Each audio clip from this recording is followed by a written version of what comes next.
I'm Jack Nolan. I've been working as a professional barramundi guide at some extremely remote locations through the Northern Territory for the last 5 or 6 years. I would hate to calculate the hours that I've been driving an electric motor as a barramundi guide. You know, we fish for 10 hours a day, and for those 10 hours, like, I've got that remote in my hand and I'm manoeuvring the boat around snags and rock bars and all kinds of stuff. So some of the core features you need in an electric trolling motor, just like this one, is precision GPS. So when you anchor lock to try and hold yourself in a position when there's a lot of current, a lot of the time, you know, sometimes especially barramundi fishing, you're holding yourself in between 2 snags and there might be a whole lot of current coming down. So, you know, you need that boat to stay in that position so your clients can cast off one side and not wander around too much. And yeah, this motor does that superb.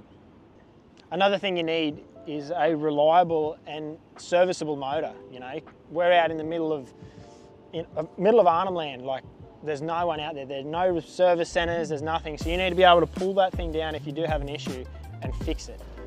Fishing pressure these days has increased, and I think that, you know, those larger fish, like especially like barramundi, they know the sound of electronics under the water. So having a brushless motor just like this one is super important, and this thing is by far the quietest electric motor that I've ever used.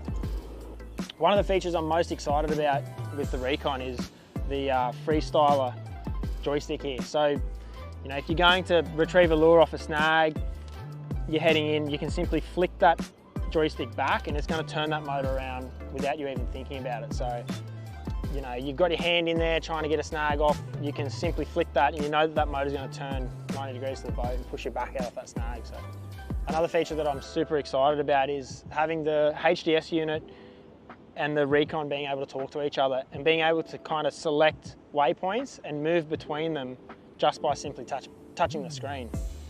I've been lucky enough to put about 100 hours on this RECON now over the last couple of months, chasing barramundi and flathead and all that kind of stuff, and I'm super excited to take it back up north and hunt some big barra. So yeah, I can't wait.